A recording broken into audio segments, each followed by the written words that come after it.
오늘 말씀은 슬픔의 분위기 속에서 시작하고 있습니다. 1절 말씀을 보면 요셉을 양떼같이 인도하시는 이스라엘의 목자여 귀를 기울이소서, 그룹 사이에 좌정하신 이여 빛을 비추소서라고 이야기하고 있는데, 하나님의 인도하심을 간절히 구하고 있고 빛을 비춰달라는 표현을 통해서 지금 현실은 어둠 속에 있다는 것을 이야기하고 있습니다. 이어서 2절과 3절에서는 더 구체적으로 하나님의 구원을 직접적으로 요청하고 있는 부분을 보게 됩니다. 주의 능력을 나타내사 구원하러 오소서, 또 하나님께서 우리를 돌이키시고 구원을 얻게 하소서라고 이야기하면서 하나님의 구원을 간절히 요청하고 있는 부분입니다. 이런 상황들은 어떠한 때냐, 더 이어서 구체적으로 이야기하고 있는데요, 눈물의 양식을 먹는 때이고 많은 눈물을 마시게 하는 때라고 이야기하고 있습니다.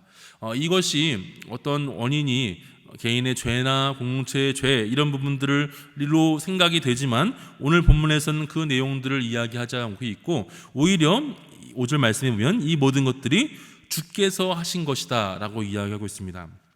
하나님이 이스라엘 백성들에 대한 진노를 오랜 시간 가지고 계심으로 이스라엘이 눈물의 시간을 보내고 있다고 이야기하고 있는데요, 결국 하나님께 대한 원망이 섞인 이야기를 하고 있는 것을 보게 됩니다.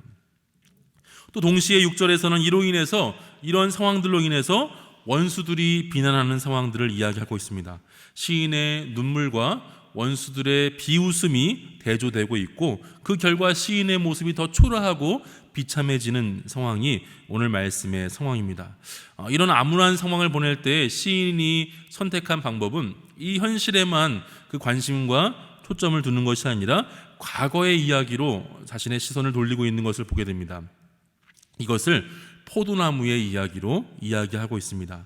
하나님께서 포도나무를 애굽에서 가져다가 심으셨고, 뿌리가 깊고 땅에 깊이 박혀서 그 땅에 가득하고 높은 산들을 가리고 또 마치 백향목나무처럼 자라서 바닥까지 넝쿨이 자라고 또 강까지 미쳤던 때를 이야기합니다. 과거의 다윗 시대의 화려한 영광에 대해서 이야기하고 있습니다. 하나님께서 그들을 애굽에서 구원하시고 또 그날 가운데, 그 땅 가운데 열방의 빛으로 세우신 때를 이야기하고 있습니다. 하나님께서 함께 하시며 놀라운 열매를 맺게 했던 그 때를 기억하고 있습니다.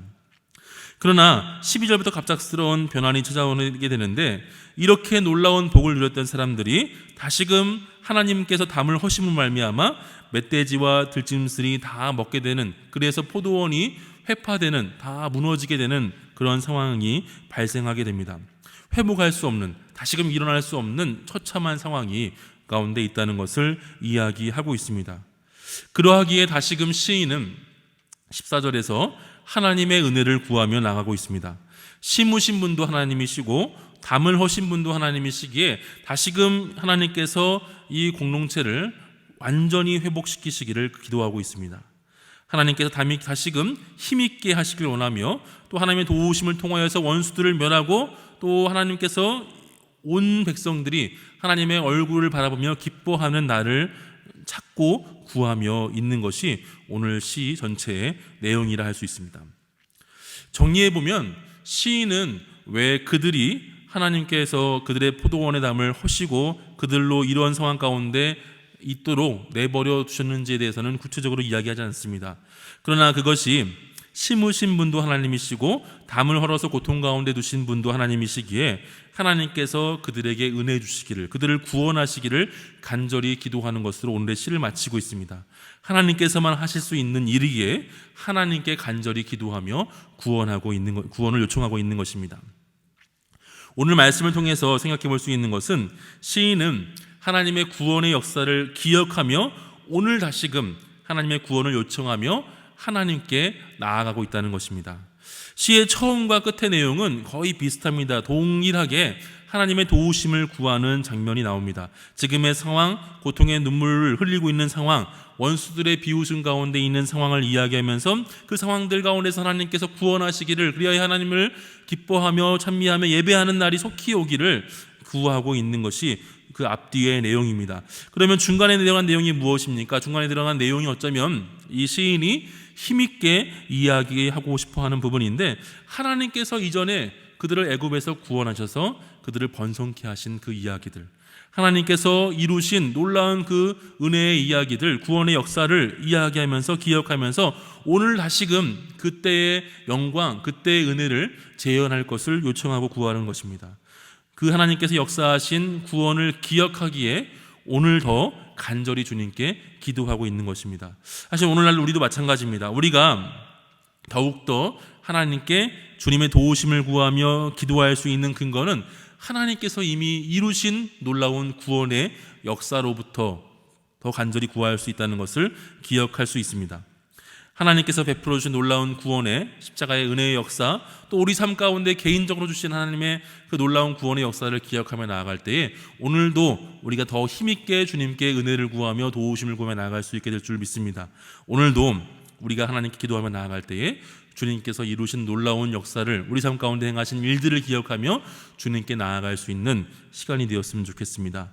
또 두 번째로 살펴볼 것은 오직 하나님께서 이 모든 것을 주관하신다는 시인의 믿음입니다. 하나님께서 심으시고 번성하게 하셨지만 무엇 때문인지 하나님께 다시금 하나님 담을 허시고 또 어려움 가운데 두셨습니다. 이 모든 것들은 하나님께서 흥하기도 하시고 쇠하기도 하시는 하나님의 역사임을 시인은 분명히 고백하고 있는데요, 그러하기에 다른 힘이나 권력을 의지하지 않고 오직 하나님께만 마음을 쏟으며 나아가고 있습니다. 오늘도 우리가 우리 하루의 삶을 들고 하나님 앞에 기도하며 마음을 쏟으며 나아갈 때에 다른 것 어떤 것이 아니라 하나님께서 우리의 삶을 주관하시고 하나님께서 우리의 삶을 인도하심을 기억하며 오직 하나님께만 소망을 두고 하나님께만 기도하며 나갈 수 있는 시간 되시기를 간절히 소원합니다. 하나님께서만 이 모든 것들을 주관하시며 인도하신다는 믿음 가운데 우리가 간절히 기도하며 나아갈 때 오늘도 우리의 삶을 주관하시며 온 우주 만물을 다 주관하신 하나님의 능력과 은혜의 역사를 동시에 경험할 수 있게 되는 그런 시간이 될 줄로 믿습니다. 오늘도 이러한 믿음 가운데 나아가는 저와 여러분 되시기를 간절히 소원합니다. 이 시간 함께 기도하겠습니다.